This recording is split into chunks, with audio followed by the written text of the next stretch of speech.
Selamat pagi, teman-teman.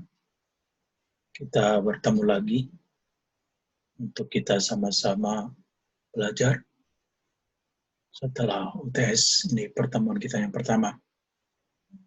Saya berharap teman-teman semua dalam keadaan sehat, tetap semangat, dan tetap fokus untuk belajar. Jangan karena kondisi ini membuat kita kurang semangat. Kita masuk ke materi yang ke-8, yaitu mengenai manajemen inventory.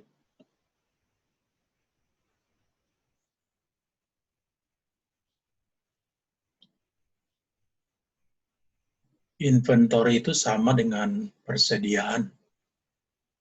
Jadi perusahaan baik di perusahaan logistik dan supply chains maupun di perusahaan industri perlu memanage dengan baik inventory atau persediaannya. Kalau persediaan tidak ada, tentu proses produksi tidak berjalan dengan baik. Tentu tidak dapat memenuhi permintaan konsumen apabila tidak ada persediaan. Dari itu perlu di-manage dengan baik agar persediaan ada tepat pada waktunya. Tidak terlambat, tapi tidak juga terlalu menumpuk di gudang. Seperti di yang bisa kita baca di sini, manajemen inventory mencakup perencanaan dan pengendalian inventory untuk memenuhi prioritas perusahaan dalam mempertahankan daya saingnya di pasar. Kenapa dikatakan di sini mempertahankan daya saing? Tentu yang menjadi penawar atau penjual bukan hanya satu perusahaan, bukan monopoli, tapi banyak perusahaan dalam persaingan bebas. Demikian juga di perusahaan, baik di logistik. Perusahaan logistik bukan cuma satu.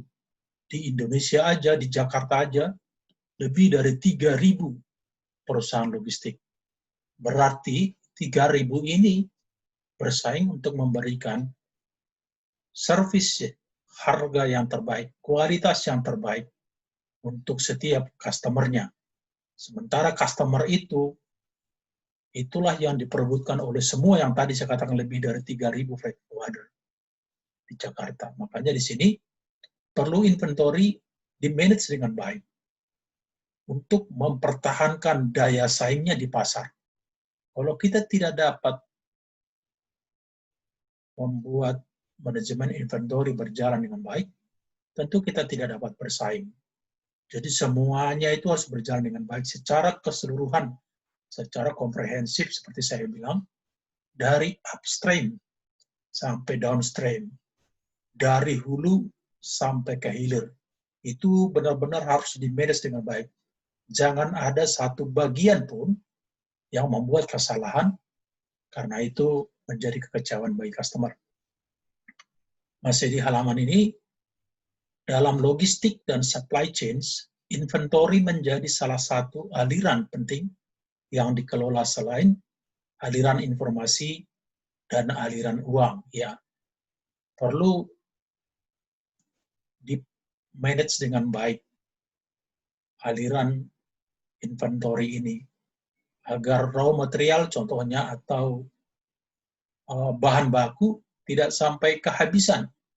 Ketika bahan baku atau raw material habis di dalam satu perusahaan, tentu produksi akan terhambat, mesin-mesin akan berhenti, orang yang ada di departemen produksi menganggur karena ada kesalahan umpamanya raw material tidak sampai tepat pada waktunya. Selain aliran dari inventory ini, ada juga aliran informasi. Dalam logistik ini juga menjadi sangat vital karena customer menginginkan kapan barangnya masuk dan yang masuk itu berapa banyak dan mungkin kualitasnya juga PO nomor sekian. Mereka harus tahu Tujuannya agar mereka menyiapkan segala equipment atau perlengkapan, peralatan ketika barang itu masuk. Dan mereka juga bisa menjanjikan ke customer bahwa barang A yang ditunggu-tunggu akan ready umpamanya di dalam toko tanggal sekian, sehingga bisa langsung dijual kepada customer. Selain itu juga, aliran yang perlu yang lain adalah aliran uang, cash flow. Aliran uang ini sangat perlu bagi perusahaan. Walau kita sudah mendistribusikan barang dengan baik, dengan kualitas servis yang sangat baik, tapi kalau tidak ada pembayaran dari customer, itu menjadi kendala. Karena operasional kita sehari-hari itu membutuhkan dana. Contohnya uang jalan bagi supir, membeli premium atau solar, terus hal-hal yang lain yang membutuhkan cash flow. Dari itu, setiap perusahaan harus segera membuat tagihan atau invoice dan dikirimkan kepada customer secepatnya. Tentu ketika mengirimkan itu ada dokumen-dokumen yang mendukung bahwa sudah terjadi distribusi, sudah terjadi pengiriman barang. Contohnya mungkin dilampirkan seperti packing list, BL, commercial invoice, bahkan mungkin bisa dilampirkan juga tanda terima barang melalui surat jalan yang diterima oleh supir ketika mengantarkan barang ke gudangnya customer. Semua dilengkapi, termasuk faktur pajak. Ketika invoice kita tidak lengkap, itu akan dikembalikan lagi ke perusahaan kita. Dan kita harus melengkapinya lagi, baru kita kirimkan kembali. Nah, itu kan bisa jadi double job. Double job itu adalah kesia-siaan. Itu banyak menghabiskan waktu yang tidak perlu. Jadi harus make sure bahwa ketika kita mengirim invoice kepada customer, semuanya lengkap. Semuanya lengkap, tidak ada yang ketinggalan. Karena itu akan waktu kita untuk mengerjakannya akan menjadi double, akan menjadi terjadi wasting time. Nah, kemudian di slide berikutnya, dalam perusahaan manufaktur, inventory adalah aset. Nah, sekarang di sini dikatakan menjadi aset yang mahal, sehingga pengelolaannya menjadi krusial. Krusial itu maksudnya penting, urgent, menjadi bahan perhatian bagi manajemen. Kenapa dibilang seperti ini? Ya, ketika yang diharapkan itu datang, tapi tidak datang, itu akan terjadi idle, akan jadi kekosongan. Tentu itu merugikan. Jadi dalam setiap seksi, setiap departemen itu harus saling mendukung satu sama lain. Sehingga inventory itu tepat pada waktunya ada di gudang. Kemudian dari sisi perusahaan menginginkan agar inventory sesedikit mungkin sehingga dapat menekan biaya. Ya, jadi inventory itu diharapkan sesedikit mungkin, seminimal mungkin, tapi tidak menjadi tidak ada, harus ada, tapi jangan terlalu banyak. Kalau di gudang itu banyak barang tapi belum dipakai, itu merupakan cost atau biaya bagi perusahaan. Kenapa? Satu, tentu di gudang itu kan membutuhkan space, tempat untuk meletakkan atau untuk store gudang barang-barang tersebut di gudang. Nah, ketika di sana space itu kan tidak gratis. Space itu dibayar berapa per meter kubik kali hari, itu akan dihitung terus itu. Jadi semakin lama semakin tinggi karena itu hitungannya per hari. Walaupun ada sebagian gudang yang memberikan free time-nya itu 3 hari free, bebas. Tapi setelah 3 hari akan ditagih mungkin 50 sen per hari per kubik. Nah, di situ harus dikontrol mengenai inventory. Jangan sampai terlalu banyak. Jadi dibuat seminimum mungkin, tapi jangan sampai kehabisan. Agar customer kita dapat dilayani dengan baik ketika ada permintaan. Bagaimana jika suatu saat permintaan tiba-tiba meningkat? Ini juga menjadi pertanyaan dan menjadi PR bagi manajemen. Tiba-tiba meningkat tak disangka. Tentu dalam hal peningkatan seperti itu, tentu kita bisa juga menggunakan pihak ketiga yang mempunyai stok barang, atau mungkin kita mempunyai anak perusahaan dalam bahasa asing disebut dengan sister company yang mempunyai barang. Kalau itu tiba-tiba umpamanya permintaannya meningkat. Walaupun hal itu sangat jarang terjadi. Kecuali dalam kondisi-kondisi tertentu seperti saat ini.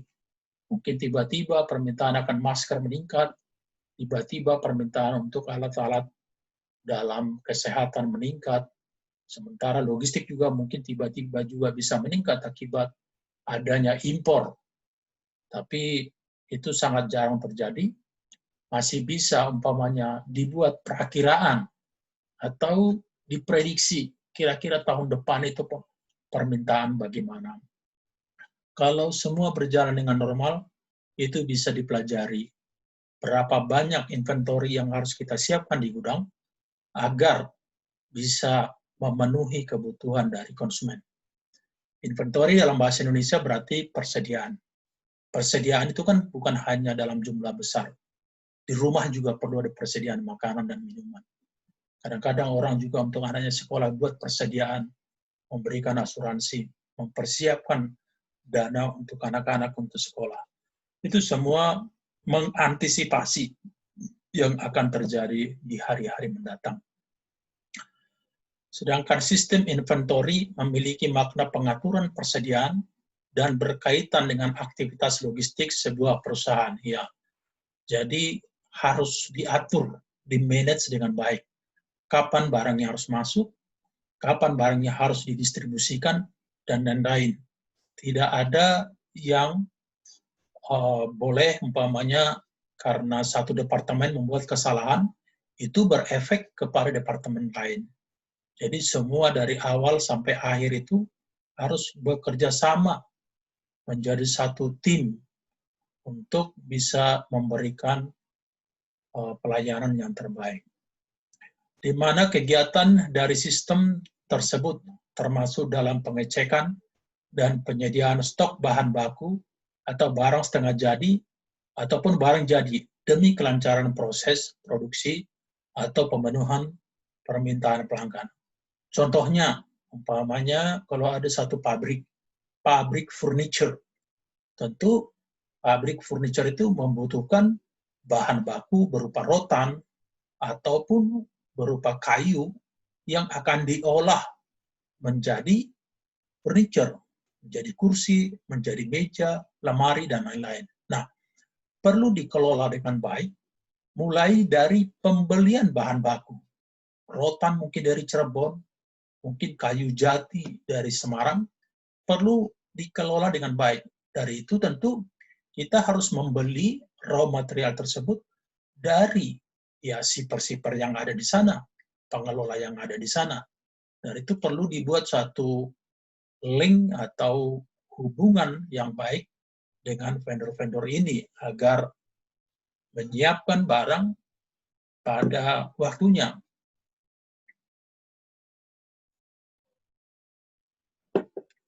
Jadi itu perlu dicek, perlu dievaluasi.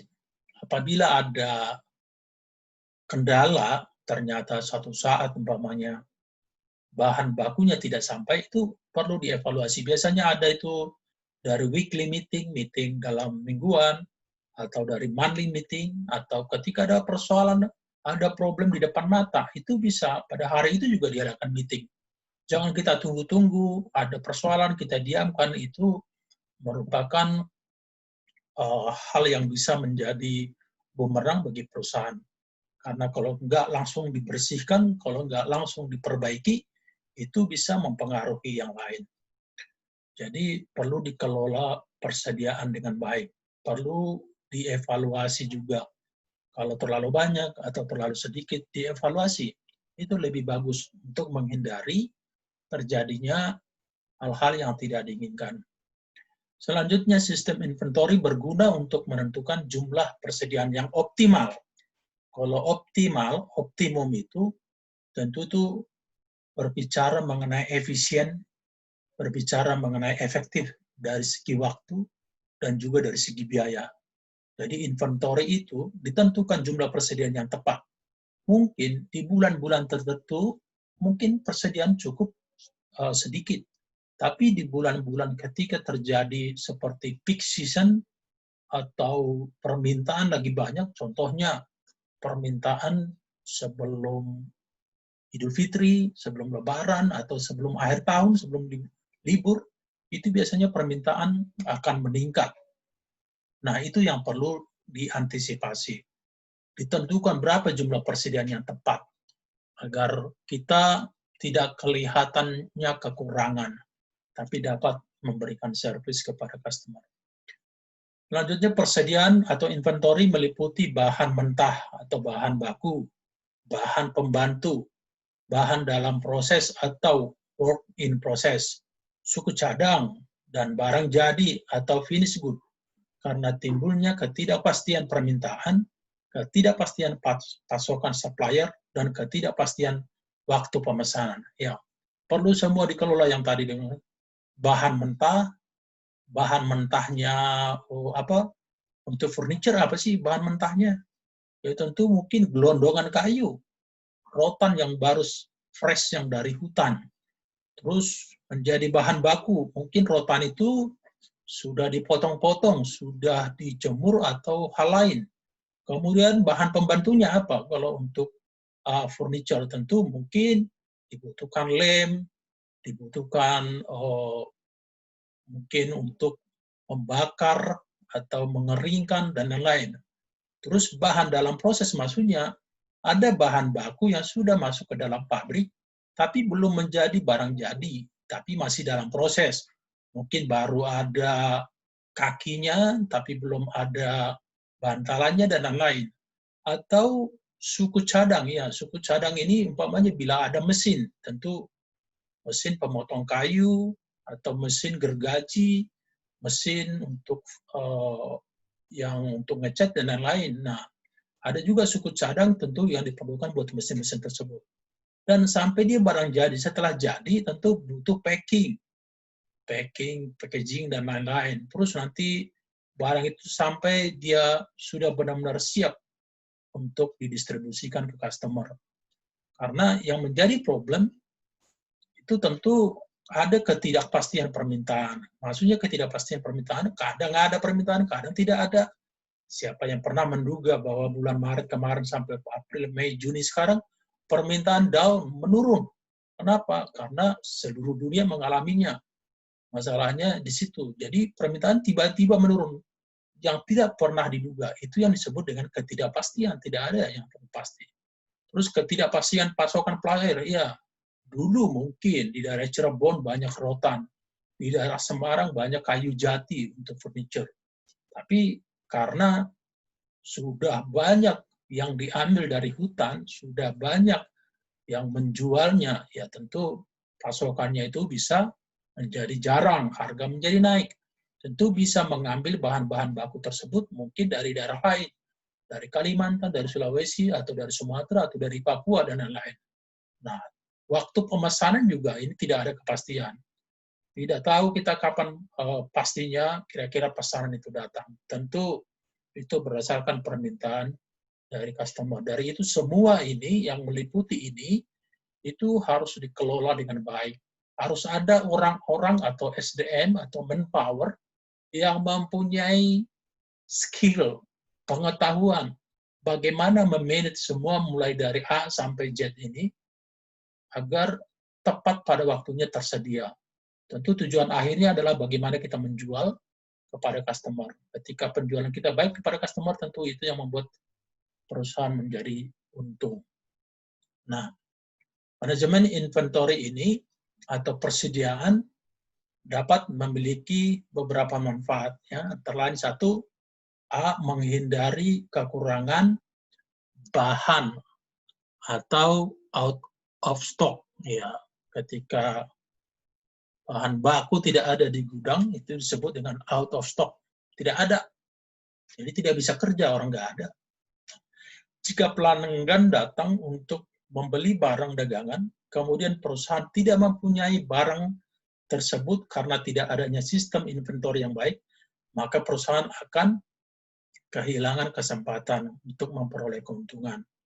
Untuk menghindari situasi tersebut, perusahaan harus mempunyai persediaan barang yang terkontrol. Ya, menurut saya bukan hanya kehilangan kesempatan, bahkan bisa kehilangan customer. Apabila customer tersebut kecewa dengan servis kita, tentu dia akan mencoba ke perusahaan lain. Ternyata perusahaan lain mungkin kualitasnya lebih bagus, servisnya lebih bagus, harganya bersaing, tentu dia memilih yang terbaik. Sama ketika kita membeli sesuatu, handphone, laptop, dan lain-lain. Kita akan melihat kalau harganya bersaing, padahal kualitasnya ada yang lebih baik, kita tentu memilih kualitas yang lebih baik. Kemudian meningkatkan pemasaran. Ya, ini salah satu. Kemudian meningkatkan pelayanan. Ya, pelanggan tidak hanya meminta kecepatan pengantaran, tapi juga ketepatan dan kepercayaan. Maksudnya ketepatan bukan hanya cepat tapi salah. Boleh cepat, tapi barangnya harus tepat. Tidak salah barang, tidak salah alamat dalam pengiriman. Jadi tidak hanya cepat, tapi benar-benar harus seperti apa yang diminta customer. Dia minta 5, kita berikan 5. Dia minta kualitas yang terbaik, kualitas A, umpamanya kita berikan kualitas A. Jadi tidak hanya cepat, benar-benar secara keseluruhan, baik di bidang tracking, baik di bidang packing, baik di bidang produksi, bahkan dari bahan bakunya juga mungkin sudah ada seperti dipilih bahan baku yang berkualitas. Karena bahan baku juga tentu tidak sama semua. Ada kualitas A, kualitas B, dan lain-lain. Adanya pengintegrasian stok barang dengan penjualan melalui sistem inventory akan memungkinkan otomatisasi untuk memenuhi permintaan dengan mudah. Hal ini menjamin bahwa produk yang benar berada di tempat yang benar. Nah, ini pernyataan yang bagus sekali. Produk yang benar berada di tempat yang benar pada waktu yang tepat. Jadi ada produk, ada lokasi tempat, ada waktu. Jadi tepat. Tidak boleh salah satu.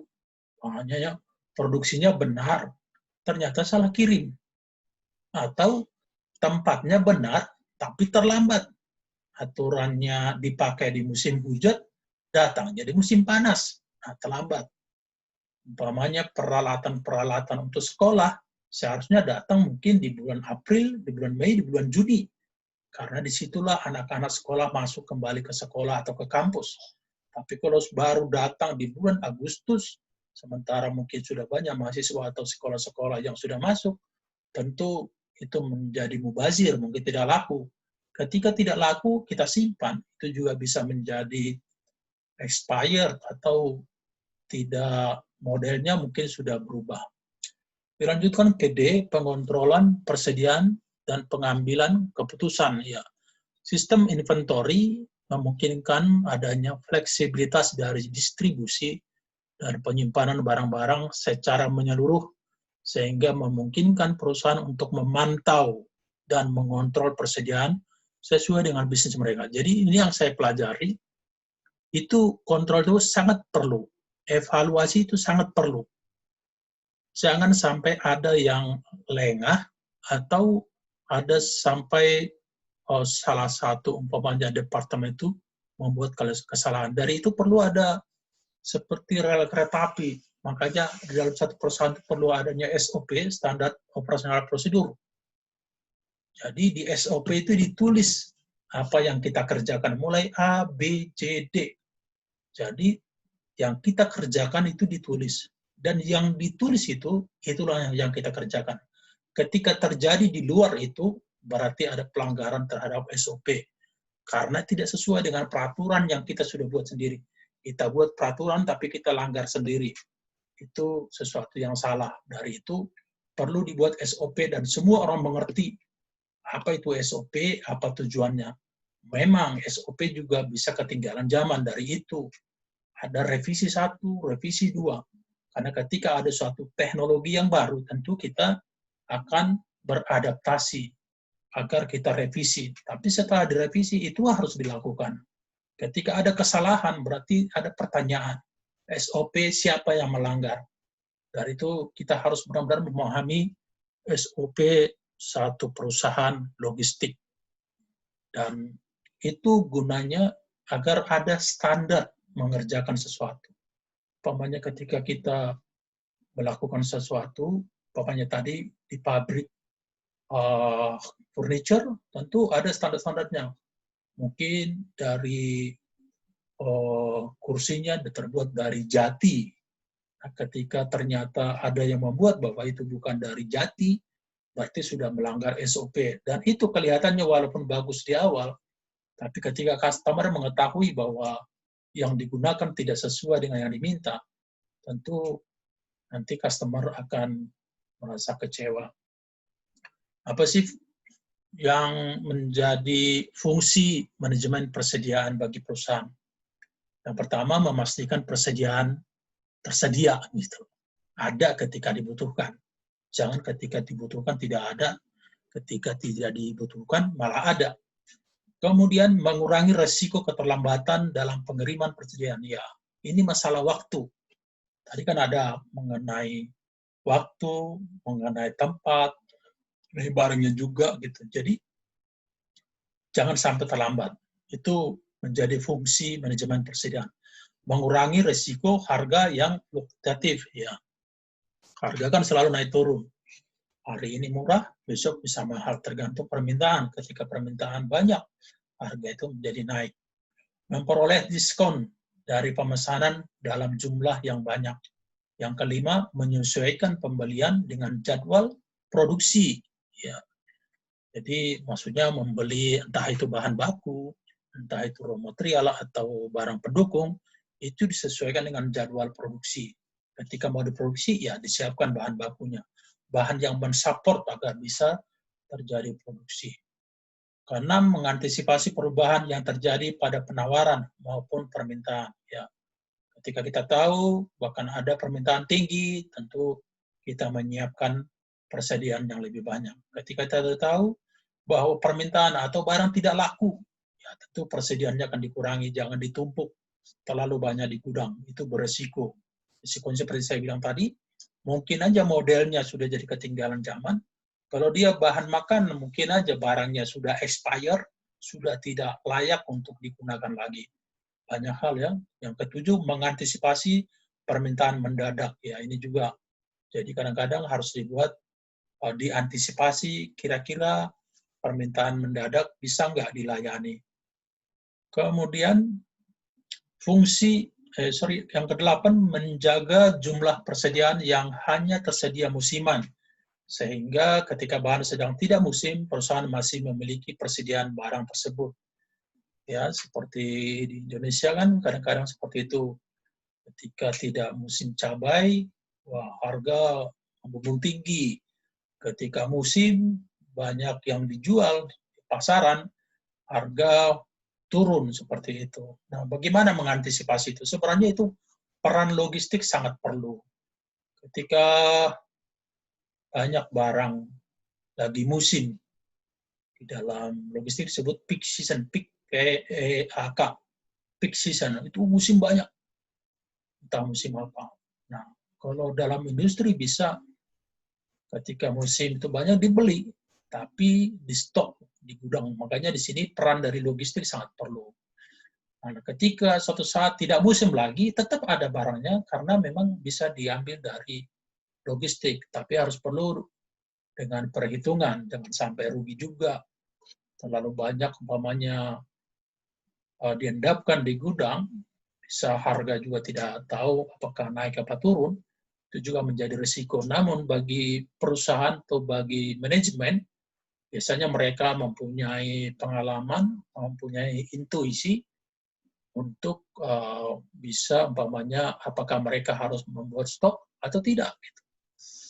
Kemudian nomor 9, mengawasi pesanan persediaan yang tidak sesuai dengan spesifikasi. Bisa dikembalikan ke supplier bila tidak cocok. Yang ke-10, menjaga komitmen terhadap customer. Ya, ini sangat perlu. Kita menjaga komitmen. Apa yang kita sudah buat di kontrak, umpamanya bahwa di kontrak itu mungkin berlaku biasanya secara umum itu 1 tahun. Di kontrak itu bahwa kita harus bisa mengirim umpamanya dalam sehari entah 50 truk, 50 kontainer, ya kita harus jaga komitmen itu. Jangan sampai karena ada customer yang baru, kita mengecewakan customer yang lama. Berarti kita sudah merusak atau tidak sesuai dengan komitmen kita kepada customer.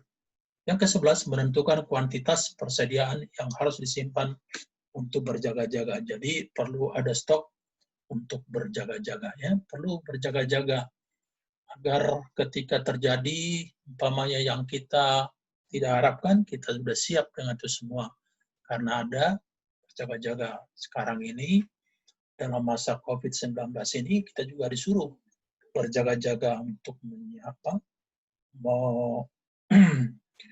meningkatkan kesehatan, juga memakai seperti masker dan alat-alat kesehatan yang lainnya, menjaga jarak dan lain-lain, menjaga juga kebersihan, itu maksudnya. Apa aja sih yang mempengaruhi persediaan? Pertama sih, jumlah dana yang tersedia. Ketersediaan dana yang dimiliki sangat berpengaruh terhadap prioritas pembelian persediaan.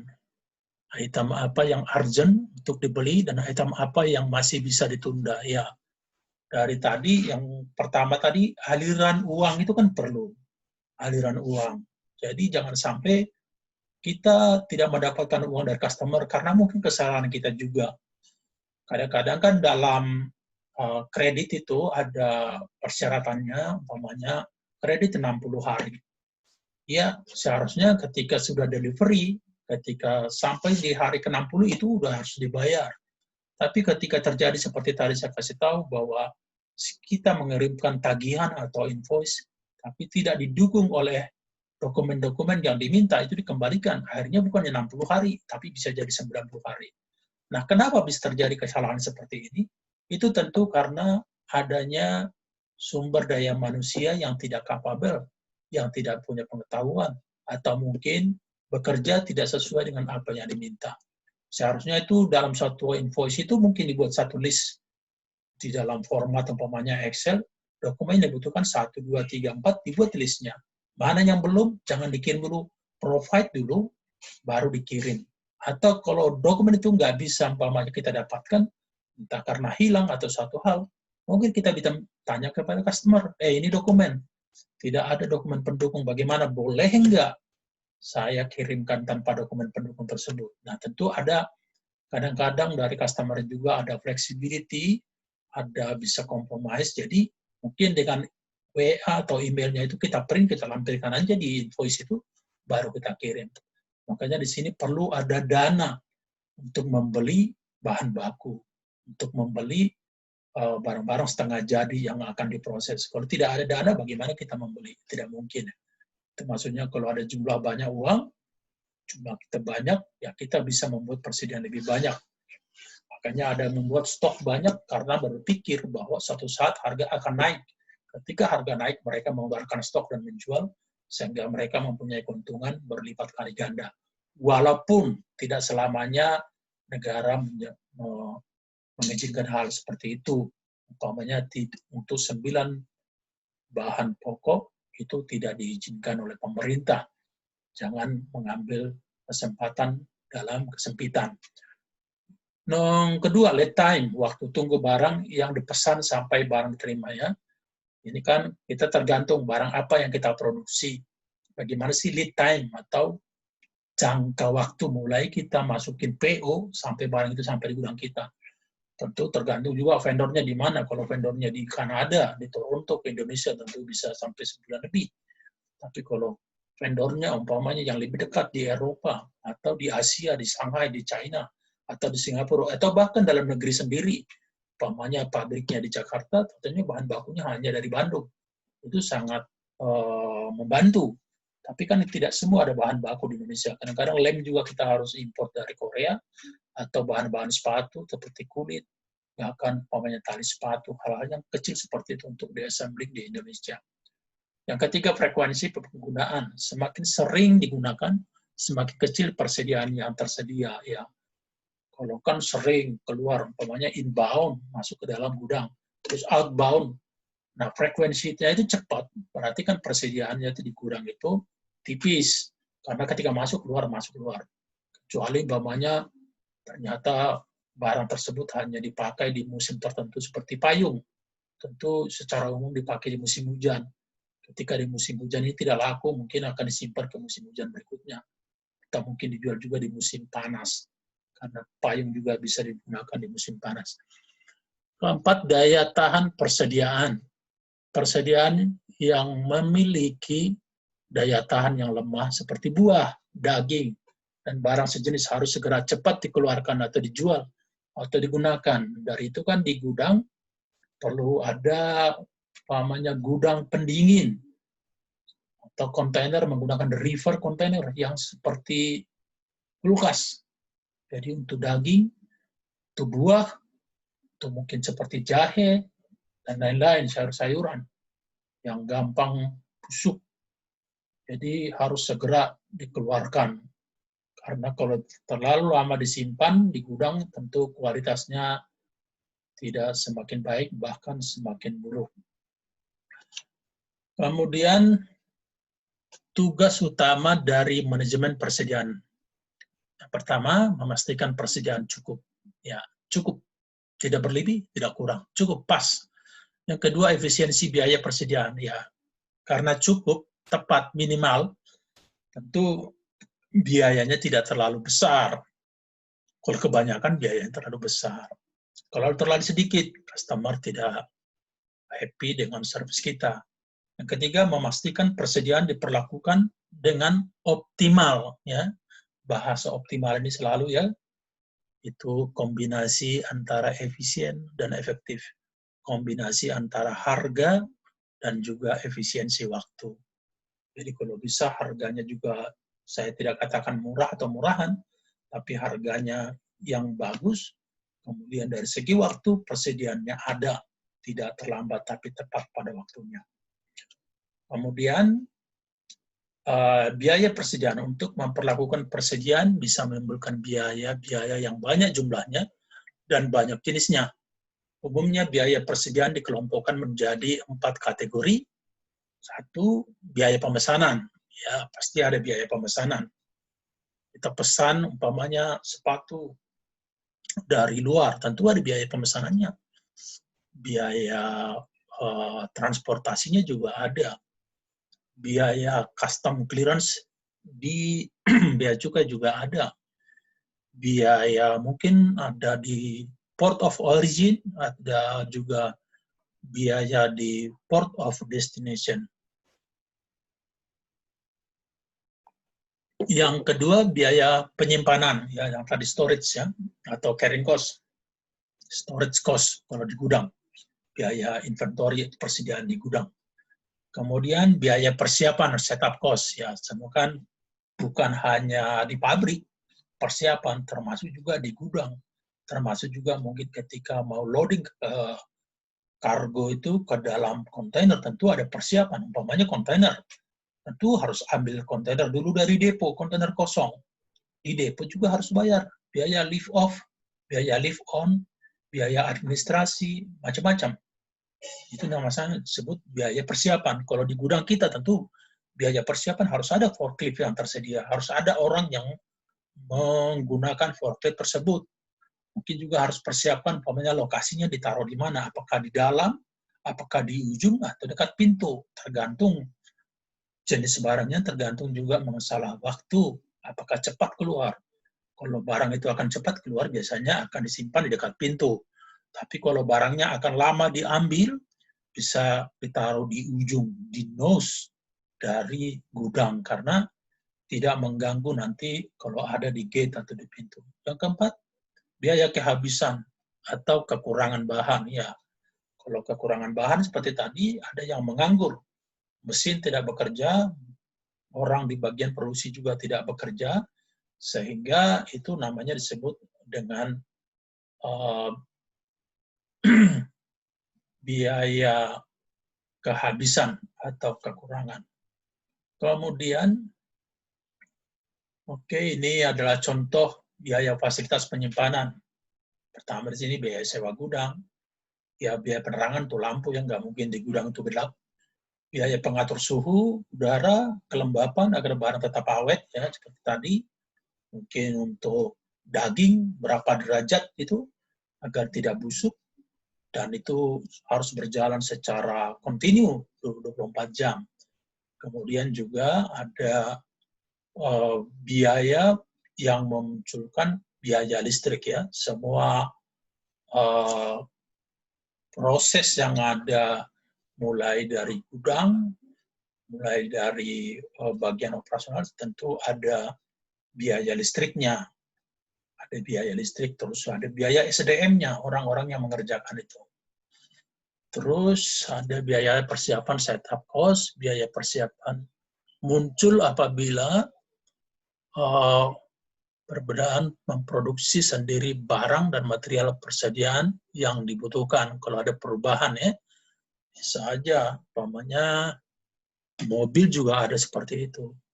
Kadang-kadang mesinnya sama, tapi modelnya dibuat baru, seakan-akan itu baru, ada mesinnya sama. Motor juga mungkin seperti itu, motor dengan mesinnya sama, tapi modelnya dibuat sesuatu yang baru. Seakan-akan itu menjadi baru, padahal mesinnya ada sama. Makanya di sini katakan ada biaya mesin yang tidak bekerja, itu yang saya sebut idle, tidak bekerja. Kesempatan untuk menghasilkan duit tidak terjadi, karena bahan baku tidak ada. Biaya persiapan tenaga kerja langsung, ya tenaga kerja langsung yang langsung berhubungan dengan proses produksi. Biaya surat menyurat atau administrasi, biaya persiapan, peralatan dan perlengkapan, biaya penjadwalan. Ya, sudah saya jelaskan di sini mengenai manajemen inventory. Jadi, tolong dibaca ini, jangan hanya sekali, tapi mungkin bisa dibaca dan didengarkan 2 kali. Setelah itu, tolong dibuat seperti intisari dari manajemen inventory ini. Buat catatan dalam satu lembar, ringkasan dari materi ini dalam satu lembar kertas, kemudian ditulis tangan. Setelah ditulis tangan, nanti sebelum selesai jam kuliah kita kan selesai itu jam 12 siang. Jam 12 siang semua udah WA ke saya, dan itu juga menjadi bukti bahwa kalian hadir di dalam kuliah online ini. Kalau tidak ada atau tidak saya terima tugas yang saya berikan, berarti dianggap bahwa kalian tidak mengikuti kuliah saya, tidak masuk. Oke, demikian penjelasan saya. Saya harapkan ada pertanyaan dari kalian sebagai diskusi kita, bisa di email ya, atau dari SSO. Di situ kan ada forum diskusi, tolong dikirim pertanyaan di sana, nanti akan jawab di sana. Oke, terima kasih untuk hari ini. Sampai ketemu di minggu depan untuk materi kita, materi yang ke-9. Dengan ini saya ucapkan terima kasih dan selamat siang.